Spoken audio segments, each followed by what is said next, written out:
Still looking like a GQ model and Yeah, shit look on at Dale. this. You're Showing all that chest. You're just missing the gold chain and some cocaine or something, Dale. Like, come on.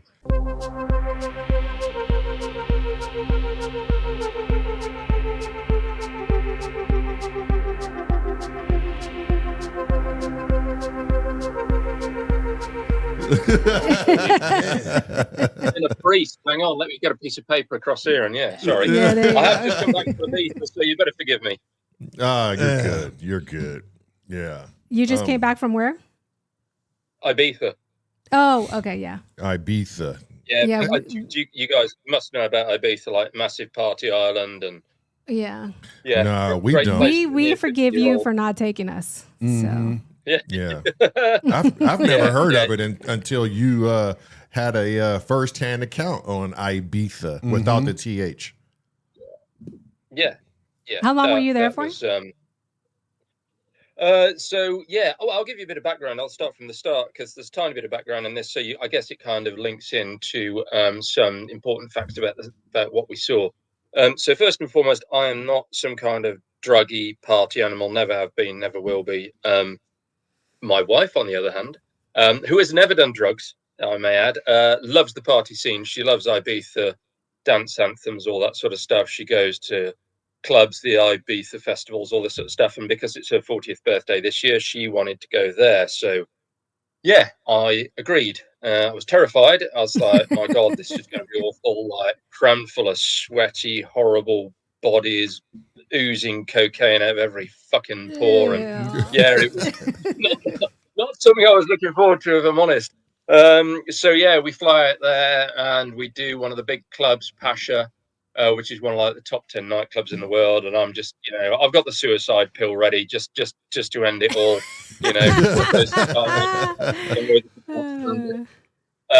But seriously, I had a fucking great time. I was really amazed. I mean, the last time I went clubbing here in the UK was 25 years ago, and people were sketchy, the atmosphere was sketchy, people having fallouts and fights, and the toilets had piss and vomit on the floors, wall and ceiling. It was just gross.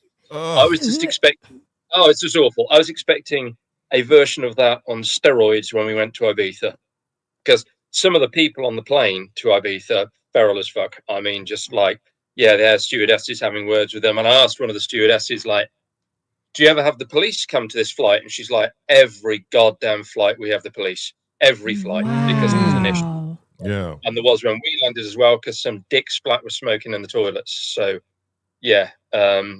people are a bit feral. But what I discovered when I was out there is it's just a small enclave of, I hate to say it, British people who seem to be feral in Ibiza. And we hardly saw any.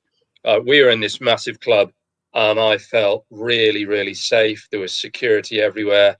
And the security, they really do steroids quite hard out there because they were some huge people. I mean,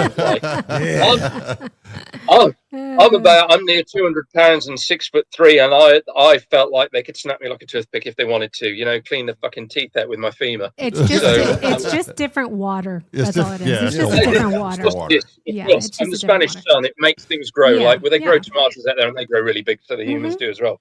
Yep. But So anyway, so I had a great time. Toilets clean, spotless. Not saying I'd lick the floor, but if somebody put a gun to my head and choose a toilet floor to lick, it would be one of those. Wow. So great. Yeah. So it sounds like your wife had a wonderful 40th birthday then. Mm. Oh, she loved it. Yeah. Well, the party's not over for her. So her 40th is on the 11th of this month. And then 2 weeks after, she goes back to Ibiza again, this time with a load of female friends for a second party up. Oh, do you have enough bail money ready? Point, actually, yeah. I'm going to sell a car. That'll do it, and then just spend it on a holiday for myself. Oh yeah, she'll love that. Yeah. So we actually stayed in the sort of northeast of the island, a quiet little town called Escanar, and we were just outside the town by half a mile, if that. We could still hear like the karaoke till midnight, which was quite interesting. But we had a good view out because in the apartment we were in had 3 floors, and our floor was the top floor, and we overlooked the sea and the town of Escanar, and it was beautiful. It was beautiful. I've sent Lamar a picture of it, but we'll see that in a minute. So I've got 2 big arrows on there to describe what happened. So so we were sort of traveling backwards and forwards by taxi to the town of Ibiza itself, Ibiza town, or Ibiza as the locals call it. And we'd been out the night before. We'd been to this club Pasha. We had a great time. It stays out until 6. I'm an old fogey, so I quit at 2:30, which I think is still pretty good going. And that is pretty good. Yeah, I'm still suffering now, though. I mean, we got back at 4 a.m. yesterday morning. I still got a headache. I'm still tired. I still feel translucent. Hopefully you can't see through me and see the wall behind. But I just don't recover like I used to. So, do you want me to get into what actually happened? Yeah. First, let me get people caught up a little bit. Dale and I met, I want to say, almost 4 years ago now. Has it been? I think it's been about 4 years. Must be at least. Close to, yeah. At least. Yeah. Because it was well before the podcast. So we met, we had, I told my story about my near-death experience. I forgot what podcast you watched it on. And then we Jeff Mara. And then we had met afterwards. So we DM'd each other and we kind of had this bond ever since. So this is pretty much how we met. And Dale is you're from Cornwall, correct? No. From the Midlands. So, I guess closest place to me is Birmingham. Big city that people would know. But when Stratford-upon-Avon as well is just up the road, and home of William Shakespeare. And when we were in Ibiza, everybody's going, "Where are you from?" And you'd say like Warwick and whatever. They have no idea. You say William Shakespeare, and everybody knows what that is. So so that's us, Midlands. So where did I get Cornwall from? Is that a place where you go and vacate a lot or something? Yeah, in-laws are from there. So wife's family. Okay. So where are you at in the UK? The Midlands.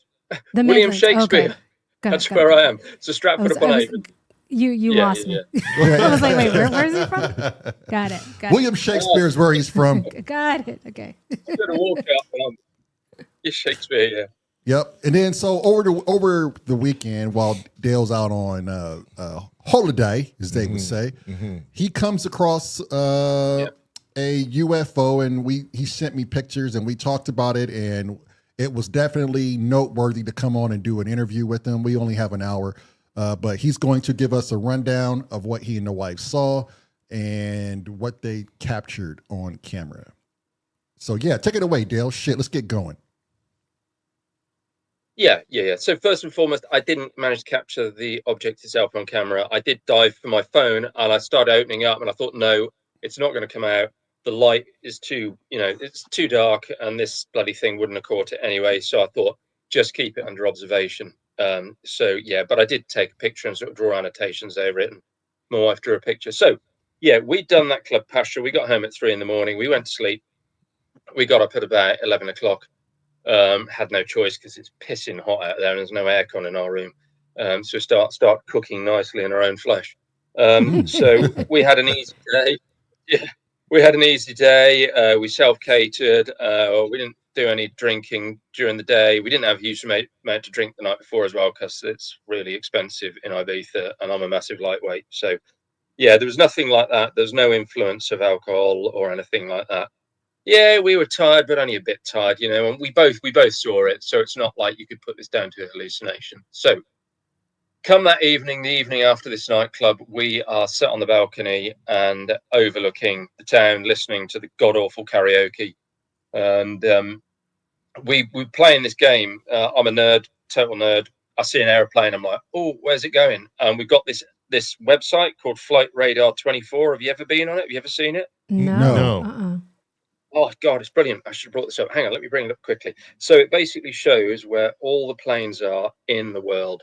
And I've heard of apps like that. Mm-hmm. This is web-based. You can get the app. I've never bothered because my phone just fills up with crap photographs. So Flight Radar 24. Come on, adjust the white balance camera. If I pull it away a little bit.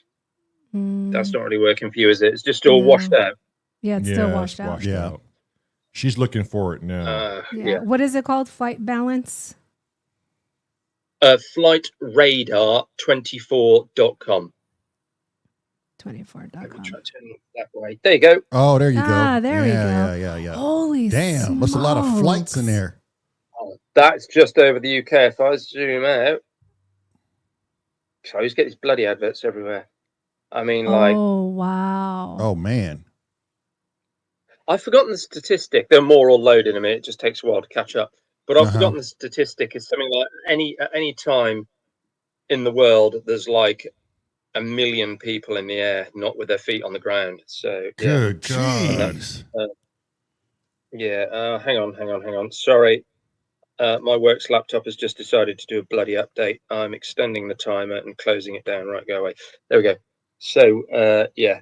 Holy smokes. And you zoom in and there's more and more. It's mad. So yeah. So I was being a proper nerd, and I said to my wife, you know, it's amazing I've got a wife with doing things like this and chat up lines like this, but do you want to play guess the where the plane is coming from or going to? She's like, yeah, all right then, fucking hell, humouring me.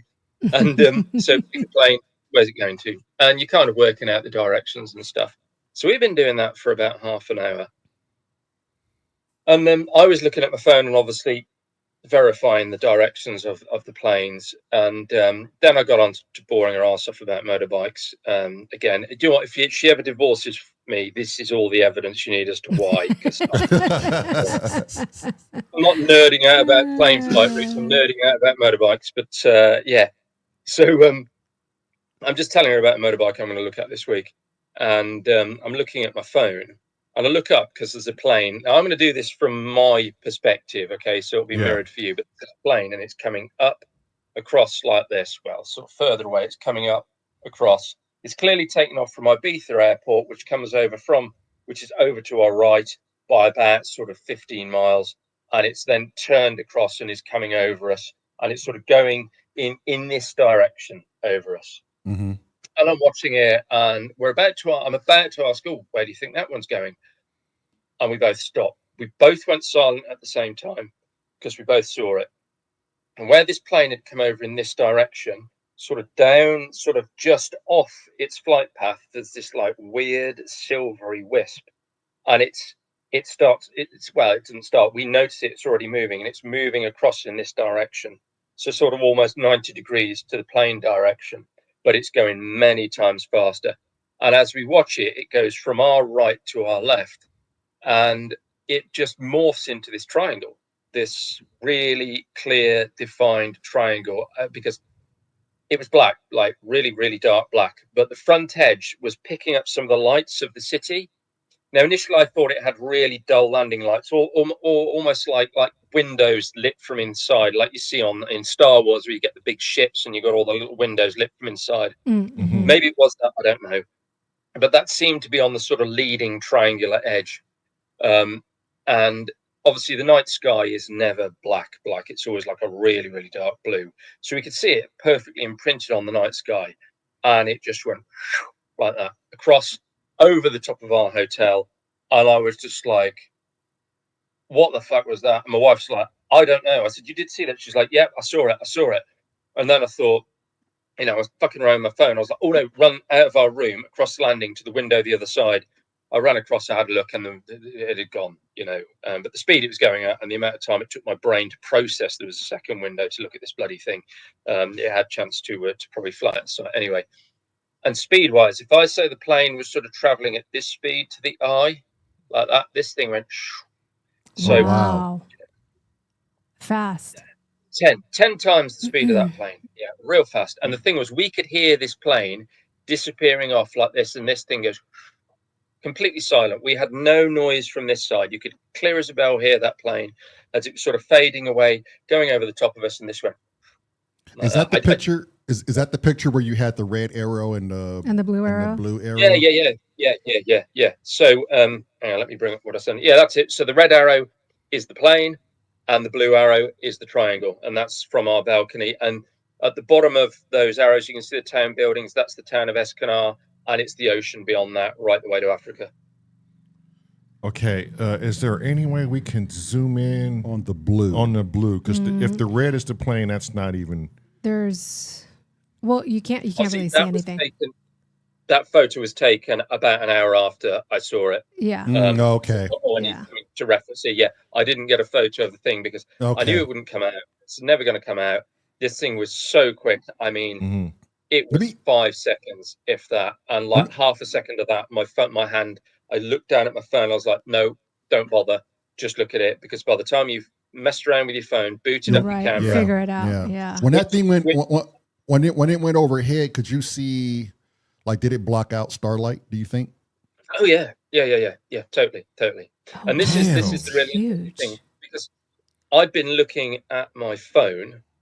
My eyesight wasn't adjusted to the night as well as my wife's. I sat her down straight away. I was like, right, tell me what you saw. And she said, I just saw a bloody Star Destroyer from Star Wars. Now, bear in mind. Oh, was that the drawing? That was the drawing. Yeah. Let me pull up this drawing. Because her eyes were better adjusted, she could see all that detail on the other side. I didn't see that detail underneath because I'd just been looking at a bright phone screen. So I sort of saw the triangular outline and the leading edge with the sort of glistening lights on. She agrees with the glistening lights. She said, I'm not going to put them in the picture because how do you draw that? But yeah, that's what she said the detail of this structure was. So the circles are lights? No. No. Like vent type things? Don't know. Okay. Don't know. Just sketchy circles with those ribs. So yeah, there's no bright lights, no navigation lights, no sound. And this thing just went, now, is your wife a skeptic before all this stuff? Yeah. Like I kind of bullied her into being more open-minded. But after that, she's like, yeah, I don't know what that was. You know, she's certainly not like, oh, I believe it's aliens, blah, blah, blah. Obviously, there was a load of aliens and they're going to probe us and all that sort of stuff, jokes as you get from people who are more skeptical about this stuff. And but she said these look more like vents. Like, were there like waves of heat coming out of these things that she happens to notice? No, just static, just completely static. Static. Okay. Half God, Half Beast says the thing from the Superman sequel.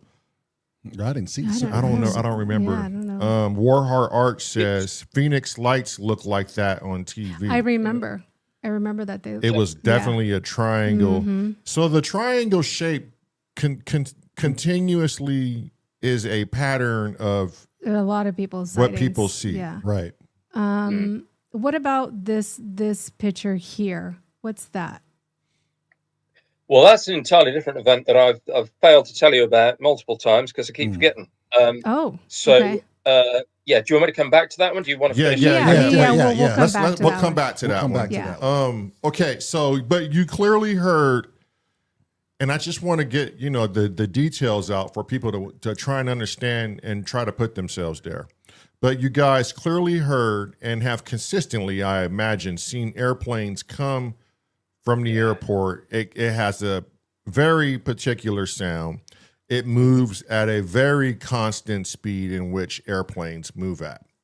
What you're saying is this triangle that you were viewing from the phone and the wife was viewing with her own eyes didn't have any sound whatsoever, and it moved about what, 3, 4, 5, 10 times faster? Way faster, I would say. Like I say, that plane. Been watching planes go over all evening, and as they go over, they're under our observation for a good 20 seconds from right in the distance, right over us. This thing, like I say, 5 seconds tops, and it was just the way it sort of glided through the sky silently. It's almost like when a bird, did you get swifts and sparrows over there in the States? Yes, they're like really fast birds with a forked tail. The way they go cross in front of you like that, very reminiscent of that, of something. Okay, you would think something moving that fast would have broke the sound barrier. Was there any boom at all? Yeah, no, nothing. No boom. That is amazing. And I'm curious, how high do you think it was? If you had to guess. Well, if she can see it the way she did. That's what I'm saying, because she put a lot of detail in that drawing. So how high? Bring the drawing back up. How high do you think this thing was? I would say comparable to the aircraft that had just taken off. So probably between 3.5 and 5,000 feet. And would you say it was bigger than the aircraft? Oh, many times bigger. Many times bigger. Like the aircraft, you see those sort of straight lines. They look like ribs, the straight lines with the little hashings coming off the side. Right, yeah. Probably about the size of an aircraft relative to its position. Obviously, the issue we've got is it's a very, very clear night. So you've got the issue of sort of perspective. How far away is it? Is it a massive craft further away, or is it smaller craft much closer? We don't know. But I always say, how big was it at arm's length? Well, to me, an aircraft at arm's length sat on that balcony was never any bigger than sort of my little fingernail. This thing was easily the size of my index finger at arm's length. Oh huge. my God. That's huge. Yeah, huge. Yeah. And it just zipped across the sky like it was nothing. So you possibly saw a flying football field. Because if you put your finger up when a plane goes by, it's tiny, right? Yeah. It's super tiny. If that was the length of his finger, I think it was huge. Yeah.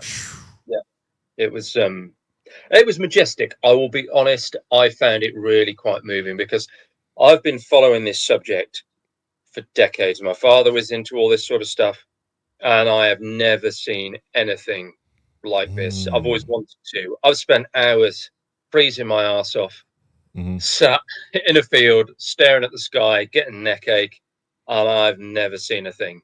And then this happens when I'm sat on a balcony in Ibiza. And it was incredible. So it didn't scare you in any way. You didn't have like a fearful feeling. No. So I mean, so that's something to be said too. A lot of people who see these things, they don't have a fearful feeling. They're just in shock panic, and awe, dooming, right? Because you're seeing something that commands your attention, right? Like if you seen a helicopter or a drone, you'd be like, "Oh, it's an airplane, it's a helicopter, it's a drone." It doesn't really command your attention. But when the mind sees something different, you almost certainly want to try and take a picture of it or be in that moment. Yeah. I swear, had we not got, because you can see from that picture, the top of our balcony, there's that white sort of concrete work around. Yeah, you can see there at the top, that white concrete work. I wish that wasn't there. Like if we were on the roof, or hell, even out in a field in the middle of nowhere, we'd have seen it a lot more. We've got about gotcha, 15 degrees of arc of the sky there. That's all we've got. So there's a hell of a lot more sky, to go that we just couldn't have under our observation because the bloody roof was in the way. But for it to move from that distance to the other distance, it had to have and to cover fast. that amount of sky that fast. Yeah. Would suggest they would have heard some sort of boom. Yeah. Or something, yeah. That's going faster than a fighter jet if it's moving that fast. Yeah. With that sorry, say that again? With that app, with all the planes and stuff like that on it, is there does it even show things that are not planes? Like, does it pick up other or would you need like sonar, not sonar, but radar for that? Yeah. So I checked that out straight away. Nothing on there. Only the plane that had now gone back behind us. So obviously the plane, that plane, the red line. I forgot which way the colours were now. The plane that was going over to my right, that had the red line. That had fully gone over pretty much. Was only just sort of going out of sight to our right as this object appeared to the left and just sort of streaked across. That was going fast. Yeah, completely. That app, I think it shows what I did a bit of work in aerial surveying years ago. I don't know if this is updated or anything now. Maybe some of the viewers will be able to say, but each plane has what they call a squawk, which they squawk a particular frequency of number. And it's like birds flying through the sky. When they're flying through the sky in formation, like geese or whatever, they squawk to each other. So it's called a squawk on the plane. And that's the plane identifier code that says, okay, I am this plane, and their air traffic control can go, okay, that's that plane. It's flying at this height, and this is the origin, this is the destination. Then Flight Radar 24 just pulls all that data and pulls it into that website, so you can track stuff. Like I've seen military planes go over. I've put it on Flight Radar 24. Nothing there. So it's only civil stuff. Jeez. So, it's I downloaded that app, by the way, and it's really cool. Like you can click on the plane and it gives you all that information that he was where saying, it's going, including choppers. It showed a chopper. Okay. Yeah. Damn. Yep. I'll tell you a funny story. When it first came out, my partner at the time was flying from the UK to Poland, and across Germany, the flight suddenly banked north, went up over Siberia and vanished. And I'm like, plane's been hijacked. She's gone. It's crashed. She's going to be in some sort of gulag somewhere in Siberia, and that's it. But it was just a fault with the app. So Shit. it can throw some glitches. But yeah, I was just like, oh, she dead. She gone. She gone. Yeah. Like, oh no. Yeah. What's okay, here's an important question. How has it changed you've wanted to see one of these things for God knows how long. And when you see, is there anything in your mind that says, oh, we definitely have this technology as a global society? Well, yeah, me and my wife have cooked this over for hours since. First of all, the actual sighting itself, I say, was a silencing moment. Silenced the mind, silenced everything. You just awestruck. You know, one of those silencing moments in life when there are no words. After, I was really happy. I was like, my God, finally, because you go from a point of belief to a point of knowledge that there is more than we can explain out there. Because up until that point, with the whole UFO thing, I'd only heard anecdotal reports, witness testimony, that sort of stuff. Yeah, from my family and from my friends. We'll go back to the other picture in a minute. So to see something like that, you go from a point of belief to a point of knowledge, which is, you know, a good luxury to have, I think, you know, that sort of stuff. But in terms of what it was, yeah, so I've done lots of reading in the past about the Black Triangle stuff, and I have heard that there's many reports that the Black Triangles are back engineered technology. But there's also conflicting reports that say that they are the mothership type craft, the ones that dispense like the eggs and the little drone type tic tacs and things like that we see. So, yeah, the only thing that makes me think it's not our tech is the absence of noise, because there's a lot of not a lot, but a few witness testimonies out there who say they saw a craft. There were humans, human beings that were walking around outside, and they jumped up, got inside, and this craft took off with a thrust noise, but there were no wings or anything, and then it sort of went silently across the sky. So I don't know, there was nothing human-like in this thing's movement at all. It was it was pure to be able to pull those G forces with the human inside, a human would not be able to survive that amount of G force. And from how fast you're saying it was going, without any visible sign of propulsion, right? That in itself suggests it could be off world, unless we do have the technology to pull this off, and we just haven't been telling. And it could be unmanned. The people, and it could be a drone of some sort. You said your dad was into ufology type stuff. Has he ever seen anything? Has he educated you when you were younger about this shit? Yeah, that's what started all this. So back in the 70s, so I was born 76. I think this was about 2 years before I was born. They were living, his parents, my grandparents, were living in a big old farmhouse. He just married my mother, and they bought like a big trailer, static caravan, and they were living in that in the back farmyard whilst they were building a house. And so one morning my dad looks out of the window of this static caravan, and he sees this silver ball high up in the sky. And he says about sort of big as your thumbnail, arm's length, and it's just shaking like this in the sky. And he wakes up my mom, wakes up his parents, and they're all outside. Then one of them says, "Hey, look, here comes another one." So there's this silver ball static shaking in the sky, and over the top of the house comes another one, exactly the same, but it's got like a little black circular appendage at the front. It looks like a big silver ball with a little black ball stuck on it. The two join together, and then they zigzag off across the sky, leaving this really weird, wavy sort of trail in the sky. He said it's the strangest thing they'd ever seen. And that got him fascinated. And since then, he's seen a few more as well. So he's always been fascinated, and he told me about that when I was really young, and I got into it. Bought Whitley Strieber's book Communion. Terrified the crap out of myself for that picture on the cover. That alien face. Oh my God.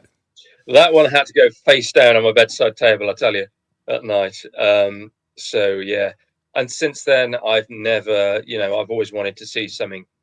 I did have a strange experience. I'm sure I've told you about this, about my bedroom window being open in the middle of the night. Right. Yeah. Go ahead and refresh us real quick. So I was asleep, as you do. It's the middle of winter, and I think this was a dream, but I remember being woken up, or was it in the dream? I don't know. I can't say. By a bright light, because where my bed is, the window is behind my bed. Huge bright light coming through the window from above me, something reaching down, grab at me, pulling me out the window. Next thing I know, I'm sat in like this big concrete room, and there's all these funny angles on the walls. Looks like a bit of multi-story car park where the ramps go up and down, but there's no cars, there's no tarmac, there's no barriers, white lines on the floor where to park, nothing like that. Just sort of reminded me about how they build these big concrete multi-story car parks. There was no windows in the place. Excuse me. I'm sat there completely naked on the floor, not just my hairy chest showing, and cross-legged, and I'm blank. I have no idea who I am, what I'm doing, and I'm just looking around. I'm like, oh, this is a bit strange. I had literally no memory or recollection of everything. I look over to my right, and I see another guy sat there, cross-legged on the floor, completely naked, and his eyes are like fixed like saucers, like this. And I go over to him and I start trying to wake him up, go, hey, buddy, hey, buddy, hey, buddy. And then suddenly all my memories flood back in. I remember being dragged out of my bed with the light shining through my window. I start screaming and screaming in terror. Next thing I know, I sit up in bed, the usual sort of sweaty nightmare, screaming in terror. I'm like, thank God for that. It was just a bad nightmare. And that's when I felt the breeze on the back of my neck. I turn around, my bedroom window is wide fucking open and the curtains are drawn back. And How old were you? I joined the police. Because I joined when I was 24, so I was about 25. Because my dad got up the next morning and he found me in the living room hugging his shotgun. I'm not joking. Because we're farmers, we got shotgun licenses and stuff. I went to the gun cabinet and I got the shotgun out and I just sat there on the settee. I was that scared. As time went on, you put it down to a dream and you think, I have opened my window in my sleep before because I do sleep hot, so it could have just been a bloody nightmare. And I just opened my window because I got hot and it was a heat-triggered nightmare, but it was still very fucking weird. Was it the most vivid dream you've ever had? Did it seem like you were in a real environment? It did. Oh it really did. I think the fact that it's so unknown that you don't know if it was a dream and you don't know if you were awake makes it that much more scarier. Yeah. Damn. Yeah. And the fact that you're trying to wake this other person up is like, like we're in some sort of construct here, buddy. Yeah. It's 2:35. Do we want to get to that other UFO story?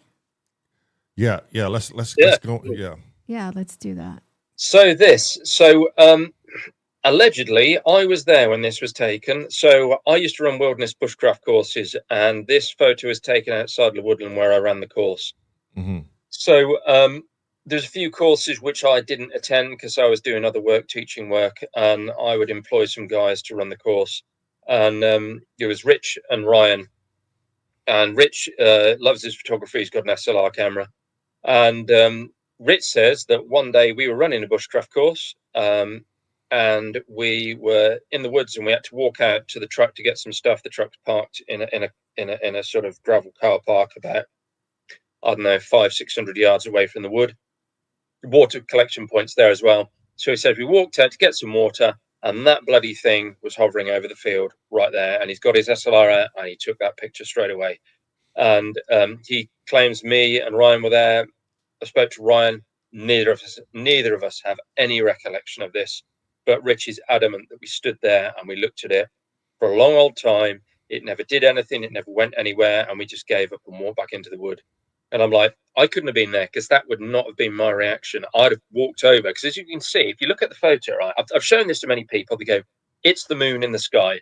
I'm like, okay, explain why the whole field isn't lit up and just the patch underneath that light is lit. Right.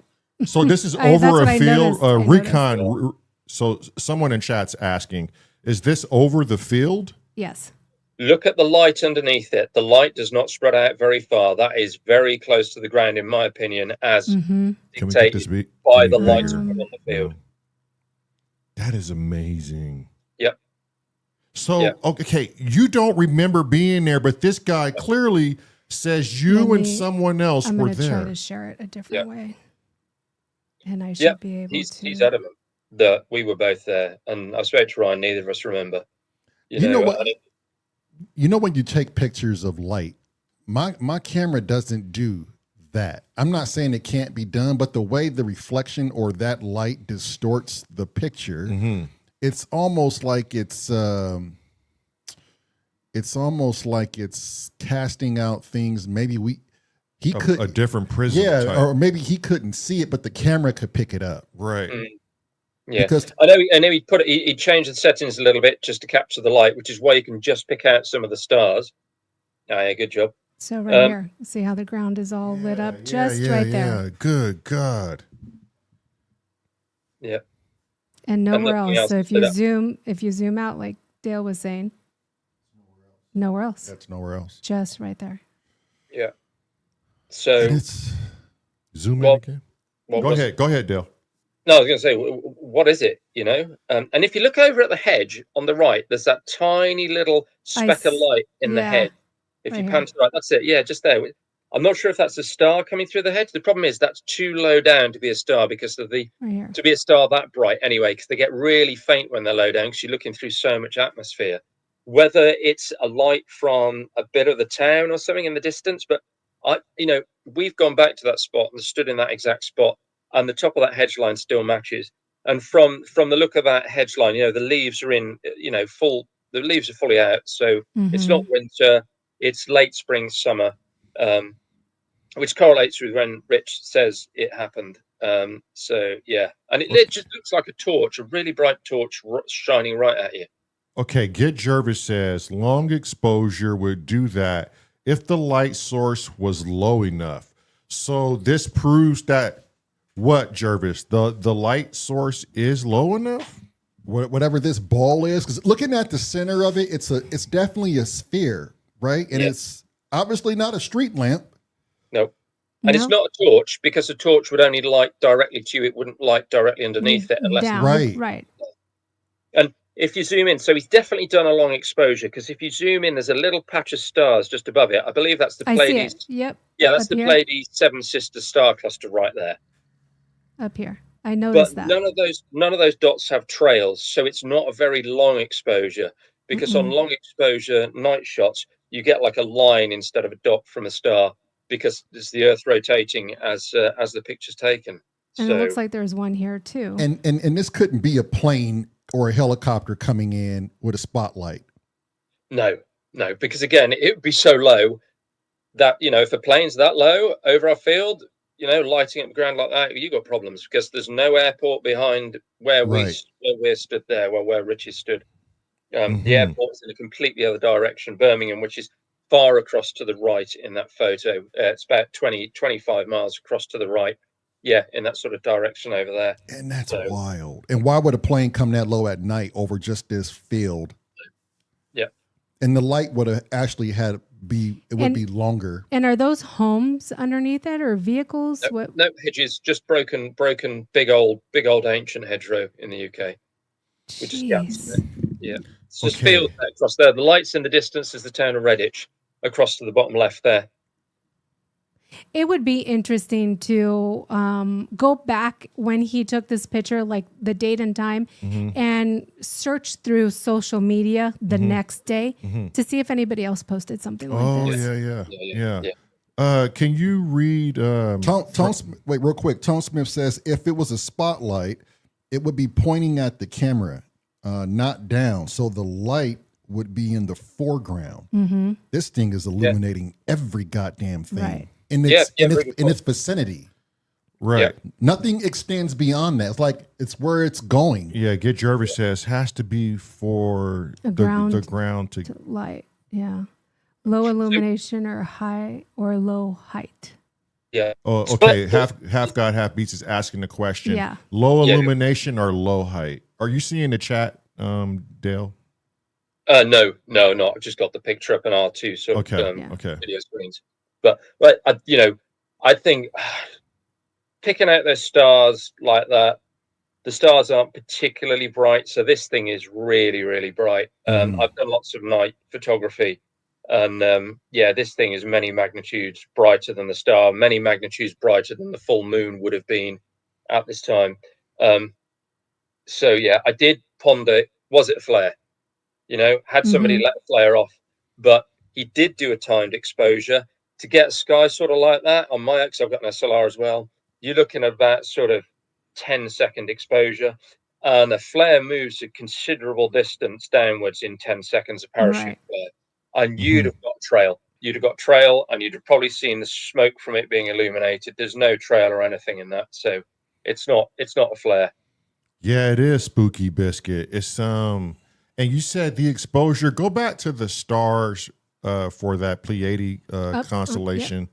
Now, explain to me again about the exposure while looking at the background of this light source, Dale. Right here, the stars. Yeah. So it's a timed exposure. So you make the aperture bigger on the camera. The camera's got to be completely steady, and then you open the aperture. I'm guessing you opened it for about 10 seconds here, which would give enough to capture the starlight and that object. Any longer, I've done 20, 30-second exposures, and the whole ground starts to light up from just the ambient light around. But as you can see, all the hedge and the rest of the field's all in darkness.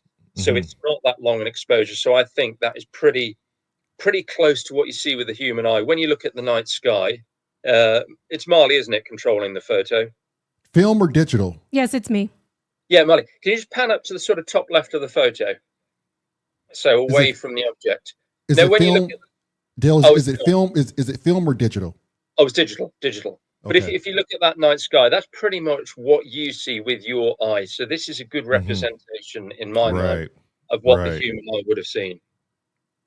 Jeez. So what's the chances of this being a flare? Rule it out for me. Chat, what do you think? Is there a chance of this being a flare? Or are we looking at something very fucking spooky here? Zoom in on that ground light source. Like, can you? Vicky says not a flare. A flare would have like some sort of tailing. Would it not? Orange, amberish color. Yeah. Smoke. Yeah, you'd see the smoke illuminated by its own light source. And like I say, on a 10-second exposure, this is not a quick exposure. If you take a photo on night mode on your phone and you move ever so slightly, you get trails, you get blurring. Right. Yes. Right. So if that was a flare, it would be moving and you would get blurring. Because he's got a tripod. He has the tripod with him a lot on a lot of the bushcraft courses we did. So that's a tripod shot. He says I was there. Wish I could remember it. I was, That's crazy that you nor your other friend remember it like he does. That's crazy. That's the other thing. He says you guys were there, but you don't. And you were just staring at it. Yeah. That's crazy on its own, right there. Right there, Yeah. a lapse of time, which is not uncommon. And also, is it me or does this light look weird?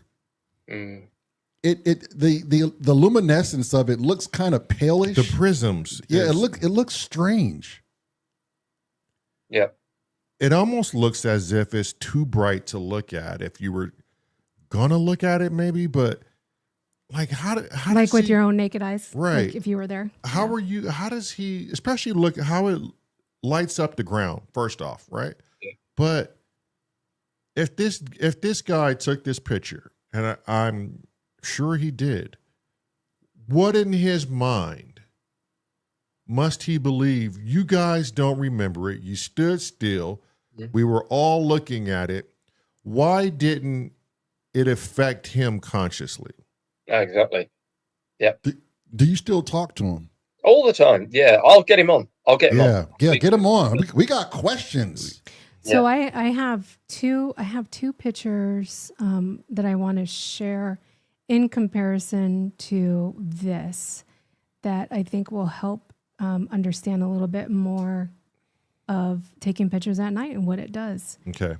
This first one here, both of these pictures I took at night.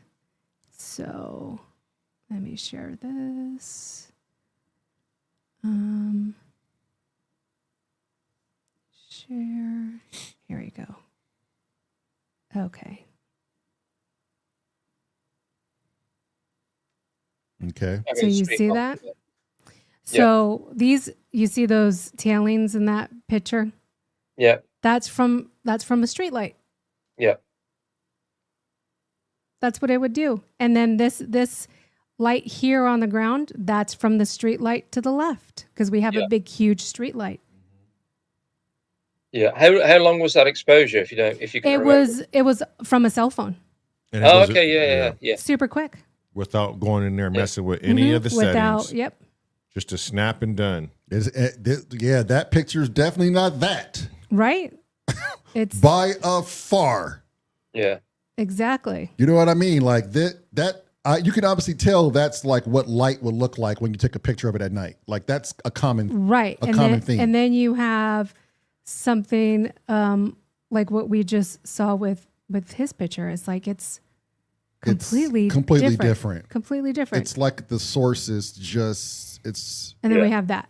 yeah. Now you see that, It's a huge difference. and the light that it puts off on the ground is so it's just weird. Mm. It And- looks and like it's it's weird. so it looks like it's so bright it would light up more than just that. You know, Exactly. Well, it's localized. Yeah. Yeah. it's kind of like it's bright, but its focal point is on just that section. Like, but how are you able to see the full brightness of it? How is it not lighting up everything else around the area? Right. Mm-hmm. It has control of its own light. Exactly. It's- Exactly. But you can see it. You can actually see the light is 360, right? It's like spherical. Yeah. The fact that it's only lighting up that portion of the ground is Yeah. fascinating to me. I'd never thought about that before, because being a 360 spherical ball of light It should should light. be everywhere. It should be right. Yeah. Yeah, especially that hedge. That hedge to the right. Yeah. Yeah. Completely black. Mhm. Why? And how low it is. Yeah. How low it is, you should see light all around this picture. But even with how low it is, you would think there would be Like even an in the background, immense these amount of bushes right noise here. too, though, right? Yeah. You ever hear a small drone? Oh Like yeah. one of the smallest Yeah. drones? Yeah. They're fucking loud as hell. Yeah. Pissing us off in Ibiza last week. You're on the beach sunbathing and some pervs going over with a bloody drone. Yeah. Yeah. So, yeah, excuse me, 2 seconds. Middle-aged problems. I've got a fan running, but it's drying out my contact lenses. Yeah. Mm. Trying to get Harmon- water in my eyes. I don't want you to think I'm getting overly emotional about this. Oh shit. Go make water. Harmonic Sonic says, I've seen UFO before a couple times. Not quite like that though. Right. And then somebody else says it could be plasma ball lightning. Interesting because and he's in chat right now, Uncle Chrome. And then here's another picture that I took at night. Yeah, see, it's nothing like Uncle Chrome sent Completely me to a channel. Yeah. The channel that. is called Orbis. And at the- it's this- with the scientist, and I believe the scientist's daughter, they had this up. And some of the things they show, these plasma orbs, it really reminds me of what we just saw. Like Yeah. And then if there was going to be any type of alien civilization, that's the exact form I would think they would show up in. Not metal, tin. You know, it's going to be something that is literally I don't want an to. orb or some energy source. It ain't going to be anything What's we going. Isn't there some sort of talk that I've heard that these bright lights in the sky are actually just like the portals opening, and then the craft come through that, and obviously you need a lot of energy to bend space, and perhaps some of that energy is dispelled and shown as in the visible light spectrum. And yeah, so could it be that? Could it be a portal being opened? You open a bloody portal. So I mean, who's to say? But as we're looking as we look at the moon, what Meryl just had up, she had a picture of the moon. Even if people will say this is the moon, I've never seen the moon light up a little section of the fucking ground. It looks Right? way too the same close with the though. ball lightning. The ball lightning as well. You know, that's a clear night. There's no storms. That's a very clear night. Right. Yeah. there's if that was ball lightning again, everything would be lit up. Exactly. Yeah. Everything would be lit up if it was ball lightning. And then that's the one that I had before. And that's the moon. Yeah, and that's the moon. Right. Even Vicky says it ain't no fucking moon. No, and then look at the flares that the moon is giving. Yeah. Right.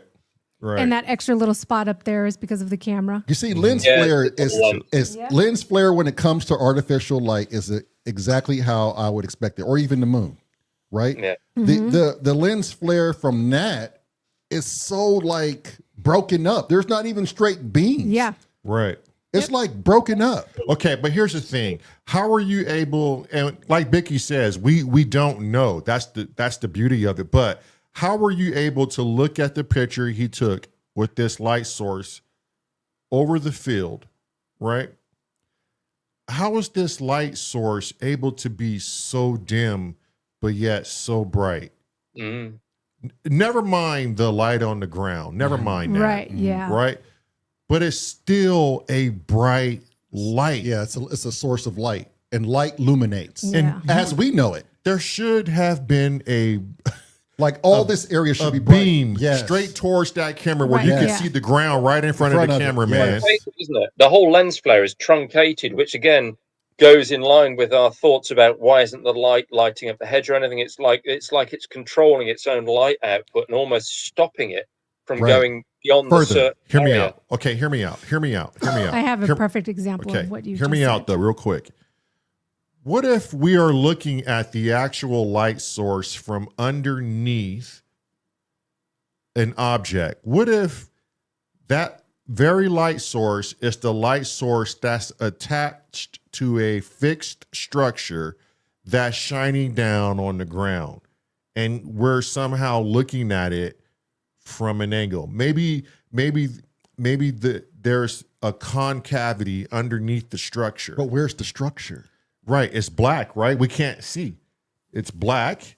So maybe the structure is right there in front of us. I don't know. I know. Maybe that's attached to something. Yeah. And it's shining I would go just with that. down. I would go with that, but the perfect spherical shape Go back to it. says Oh, otherwise, hang on, though, hang on. right? If we're looking at this is coming down, then I would imagine it to be in a half spherical shape, as if Yeah. it was like bulbish on the Or bottom. even Or if it was recess. Yeah. round on the bottom of the Yeah. object, Right. and the object was maybe tilted slightly, Tilted then it- slightly. Right. or it would be elliptical because Mhm. it would be circular if it was facing on you, like my camera lens is there.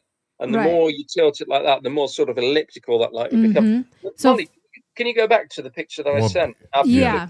And zoom So- really in as much as you can on the light source. So I Okay. wanted to show this one to show what you were talking about, the continuation of the flare going all the way to the ground and all the way to the sky. And it ain't lighting up one patch No. of fucking ground, No. Right. other than the street lamp. Right. So let me go back to Yeah, Biscuit says there are stars. So I mean, if We're there's not that close. but let's see if anything is blocking stars too at the same time. Yeah. Yeah. Let me bring it up real quick. It's either way. However you cut it, it's fascinating. I've never seen a Yeah. single star at night come down, look that close at the ground, and light up just a certain section of the ground. It's Yeah, I'd not computed that before. Okay. Yeah, see if we can zoom in on that because you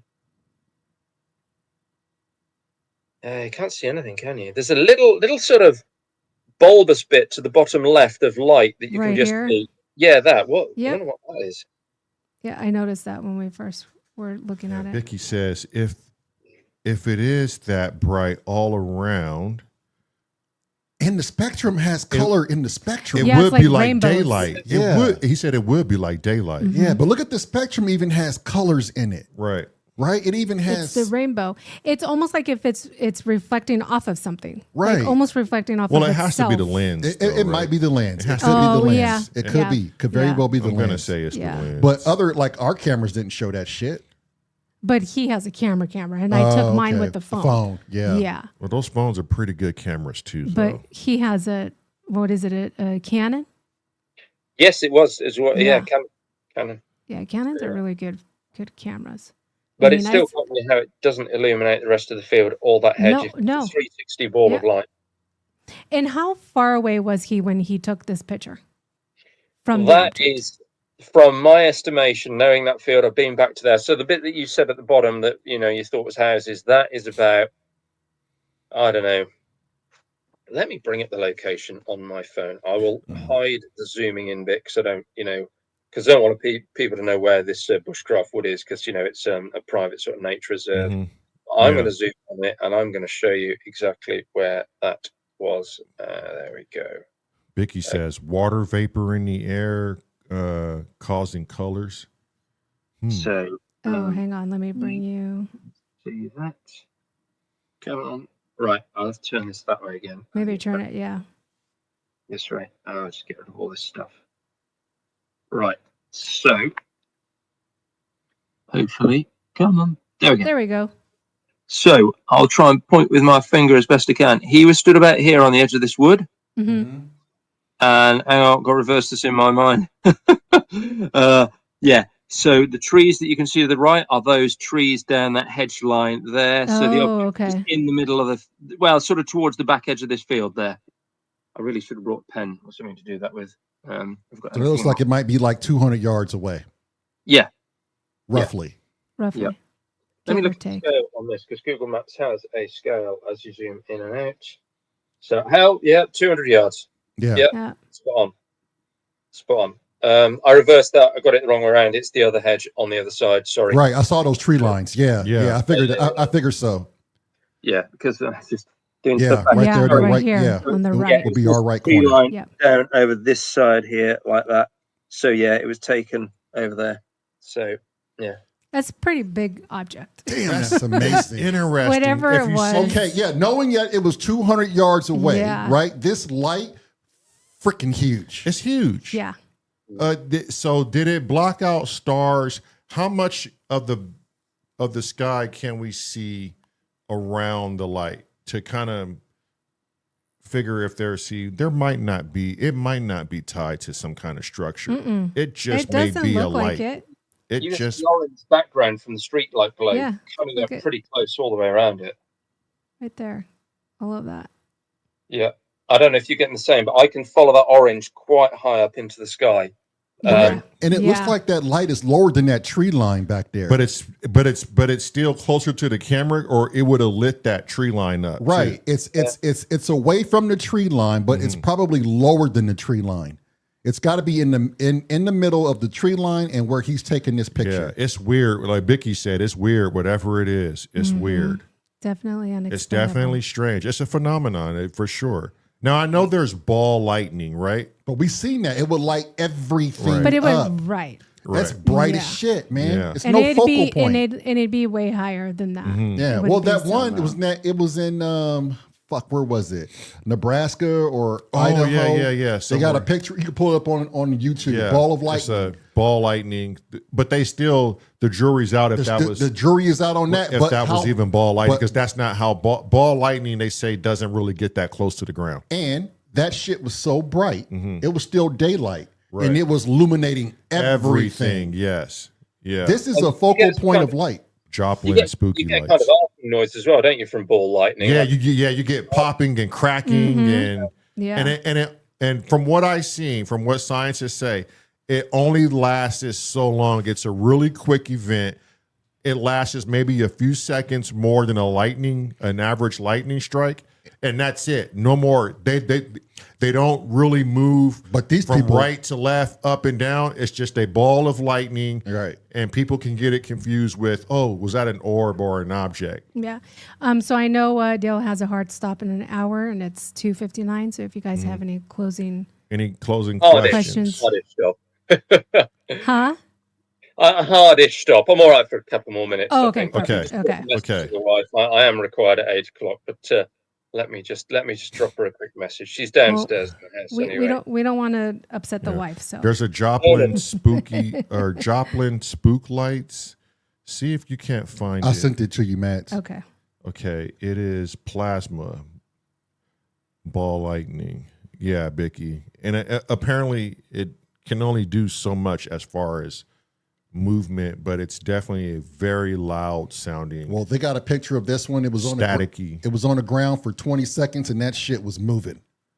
Yeah. And it was so bright. And that's the thing too.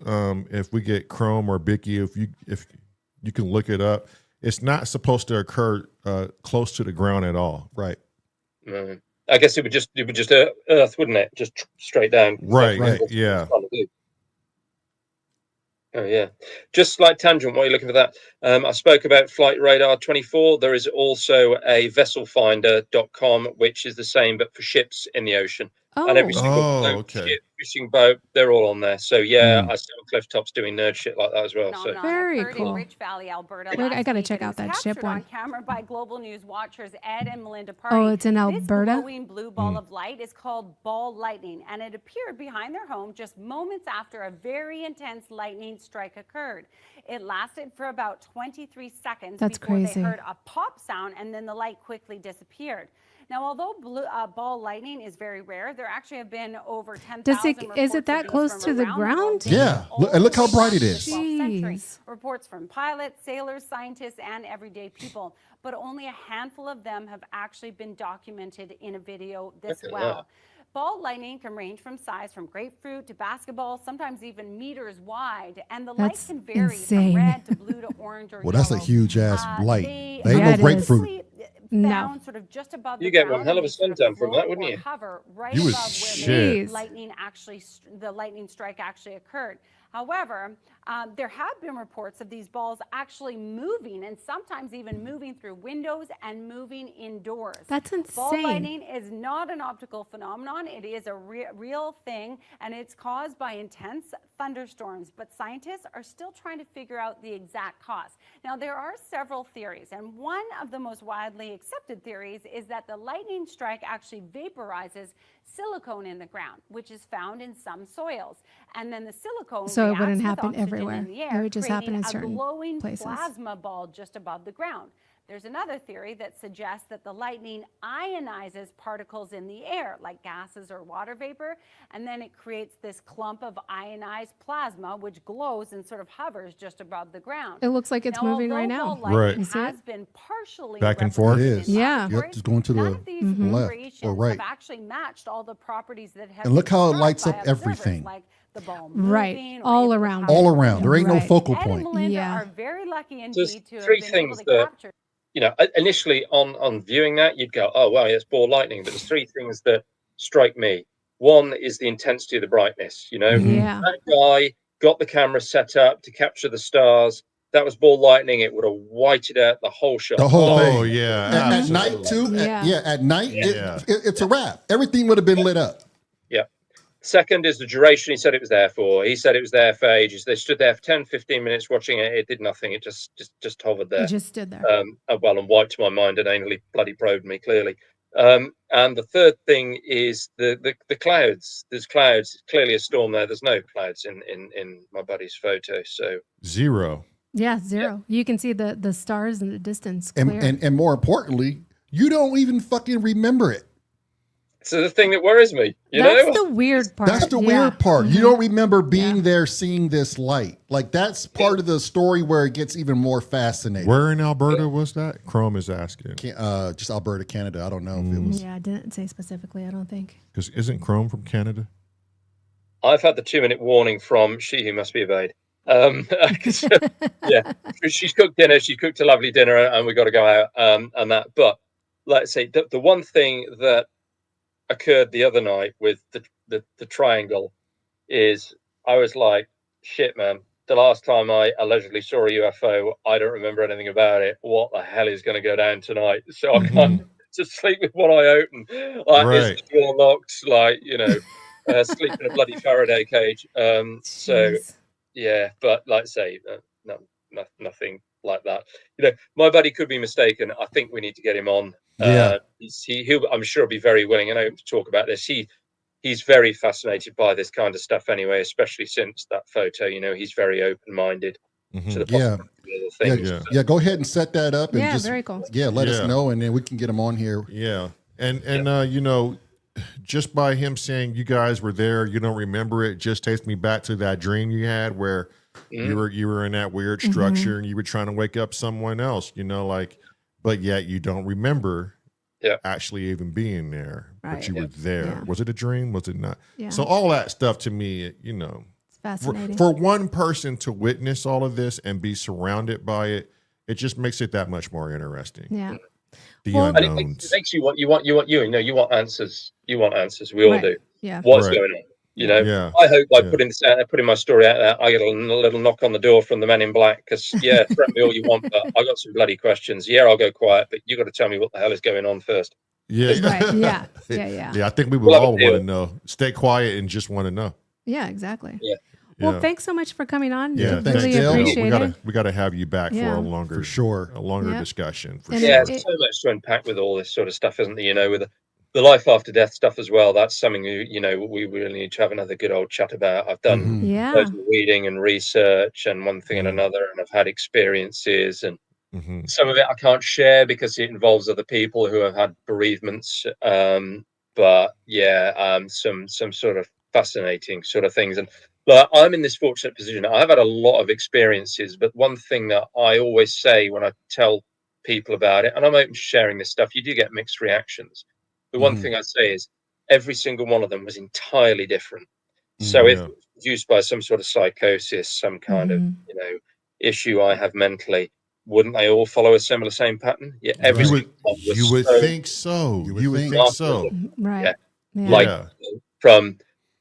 There's one I'm going to keep to myself, Lamar. I have shared it with you. You may have Mhm. told Lamar. I'm keeping it to myself because I want to see a medium. And if that medium says to me, "Oh, that thing that happened to you, that was such and such," that's such strong verification for me. Whereas if I put it out on the internet, then I will always call him down. You know, I'm an ex-copper. I always have this inner sort of skeptic that goes, "Oh, well, maybe this, like, you know, maybe they saw it online and blah blah." Even Yeah. though that's incredibly unlikely, but yeah, like Yeah. one of my experiences, like me and my wife were up in Scotland. There's a beautiful place called Knoydart. You can only access it by boat. It's mainland Scotland, but you access it by a ferry from Mallaig. We went across. We spent a day there. We were about to come back, and two lads came running down the pier and jumped onto the boat. They nearly missed the boat. As they jumped on, a voice in my head went, "They're from Worcester." Really clear. They're from Mhm. Worcester.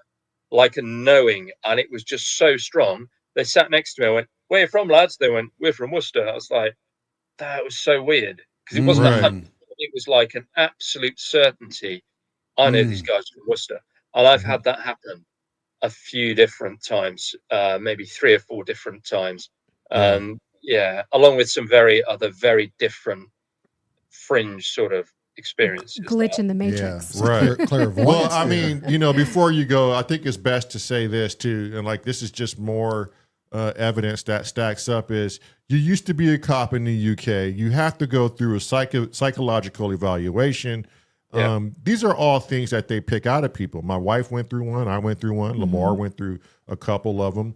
They get very in detailed as to who they're hiring because they don't want to hire anyone crazy. So just by having a full-on psychological workup for you to Yeah. even be a cop says a lot as about where your head is. And you're seeing something. I think a lot of us see something and we can't explain it. But, you know, it's safe to say, everyone, we shouldn't jump to little green men first. Right. We Right. should always look at, okay, what could we possibly do?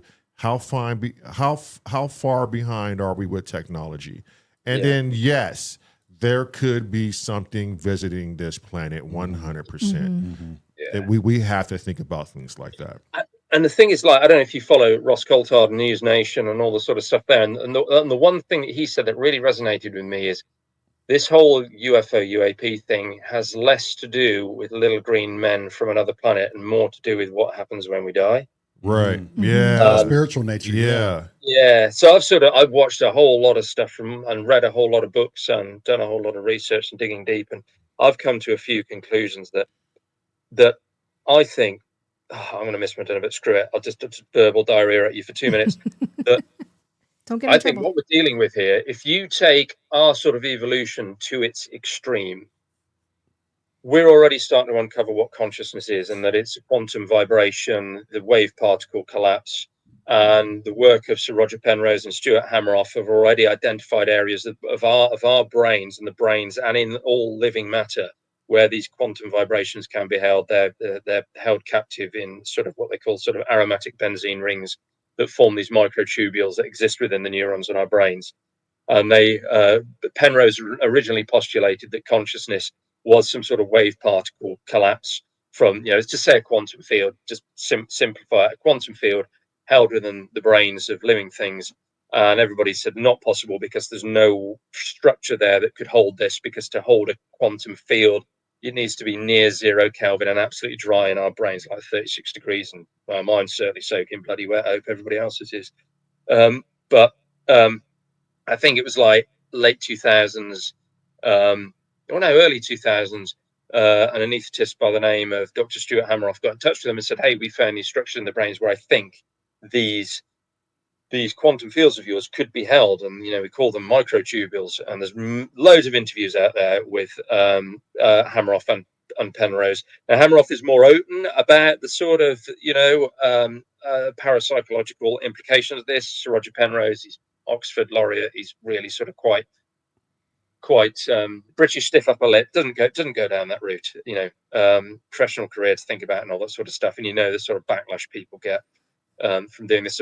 But Hameroff is more open about it. He says, yeah, this puts this sort of stuff on the table.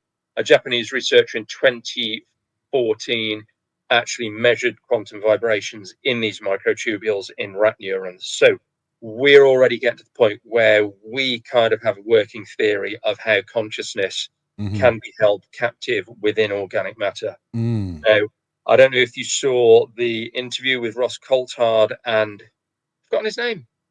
The guy Jake Barber. Jake Barber, yeah.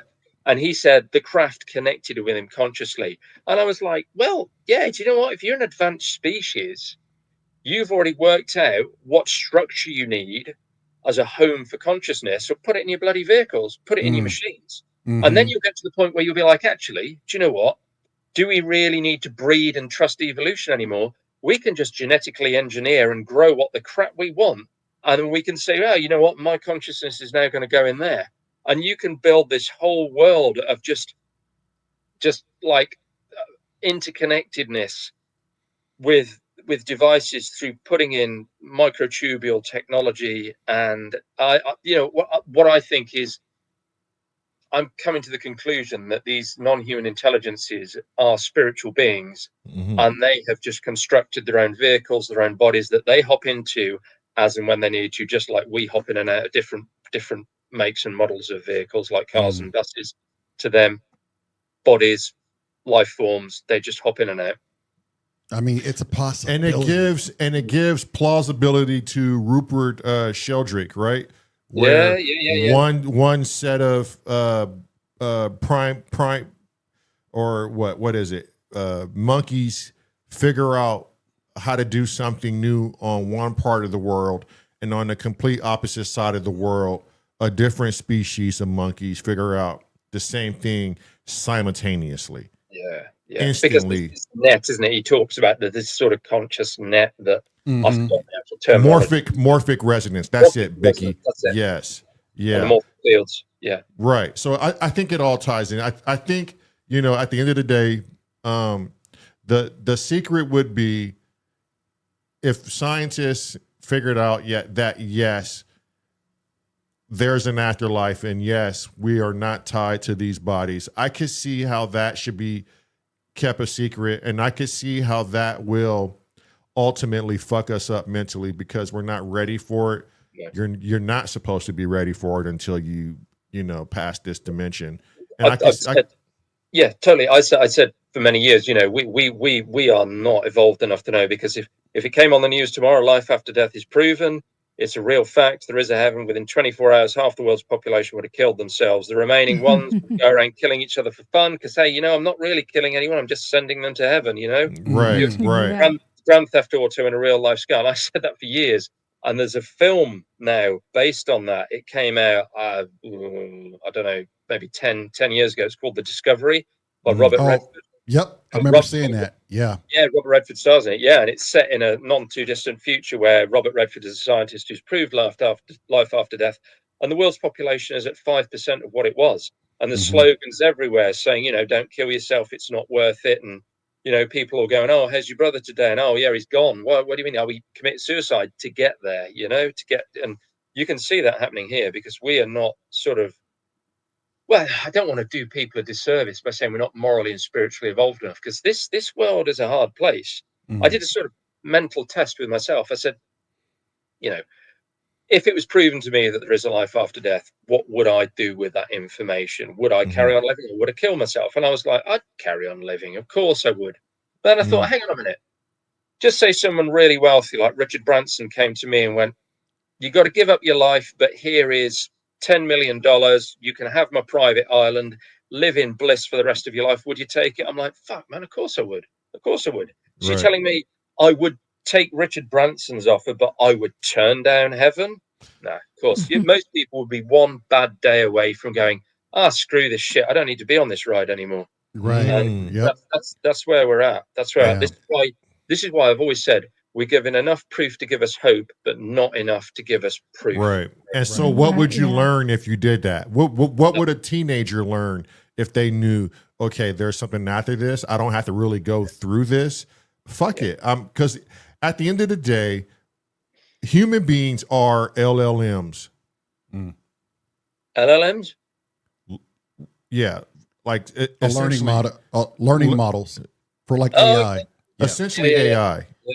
We have one job. That's to accumulate data, learn, and try not to make mistakes. Right? Like that's how I can look at us, is we're here to acquire knowledge, as much of it as possible, and knowledge of self and understanding. Yeah. It's the same as AI. Yeah. And you don't want to cheat that process, do you? You don't want to cheat the process. Like the school analogy. What would any school child learn if you gave them all their answers to the homework and all the answers to their exams? Nothing. Nothing. Yeah. He would just know the word. It would just be boring. Yeah. Luscious lipped mothers. That's right, Chrome. Right.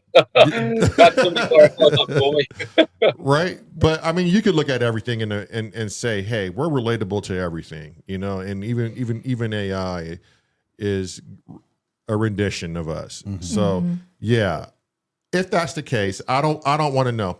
I don't want to know that there's a life after death, even though that we all most of us kind of feel there might be something. Yeah. Some of us just don't want to know. Some of us just think lights are out. But I think too many weird, like Einstein said, too many weird, spooky actions have happened in my life to where it's like, okay, either this is a simulation or some things are just really tied in together here, and we just can't see the golden veil that's around us. But do you know what? I think perhaps we're in that transitional state where, I don't think it's like an overnight thing, like, in 2 years we'll know about it. I think we've probably got another 200-300 years before this becomes more mainstream. But I think we're going through an awakening. You got people like Dr. Federico Fagin, the guy who invented the microprocessor. Right. He's totally on board with all of this. Oh, yeah. And he despises Penrose. To me, his model just put Penrose to shame. And Penrose is trying a way to fight this. But, I mean, just trying to understand the qualia of things. And have you heard about his near-death experience? Fagin, on the shores of Lake... what lake it was now, but yeah. Yes, yeah, that was crazy. I mean, and for him to be a scientist and a physicist, to be in that field and have that, he's now trying to relate spirituality with science, and he's saying we can't do it any other way. And just like Daniel Hoffman with his beliefs that we're in a simulation, a simulation. Like, I think they're onto something. I think they figured it out. They don't want to tell the public. Things are rendering themselves from a fourth dimensional aspect and very briefly pop into a third dimensional aspect, which could be the UFOs people see, like you were saying, a portal. And I think they know this. I think Elon Musk knows this, especially dealing with Neuralinks and a lot of the things that they've discovered you can't even have access to. All of it is mostly redacted. None of it can be brought to Senate because it has very sensitive information. Why would that be? Why would that be to where we can't even look at the full study of Neuralinks and what they found? And Yeah. it's, and they say, no, it's open to the public, but it's really not if you really go and look about and see how many things are redacted in those forums, So it's some crazy times. I think we're living in crazy times. I think we might be privy to a couple of leaks here, and we'll see what happens. But like Half God, Half Beast says, we'll know when we die. Yeah. We'll know Would be for nice to certain. a little bit before that to make it a little transition a little bit easier. Right. Yeah. Yeah. I mean, But then again, I think we do, don't we? Deathbed visions, all this sort of stuff. Yeah, family members who passed away who had that shit. Well, yeah, And, Raymond Moody did a whole study on it. I mean, he wrote he's the godfather of near-death experience. He coined the term, right? Like that's a different rabbit hole. We can go down that at some other time. Yeah. Exactly, yeah. I'm about to have a near-death experience if I don't get my ass down to the dining room. Yeah, for real. Yeah. Well, thank you, Dale. We appreciate the talk. Yeah, appreciate it, guys. Love you all. And thank you. And we'll have to do this again. Yeah, Yeah, absolutely. definitely. Yeah, be safe, Dale. All right, take care, Bye. Dale. Take care. Bye.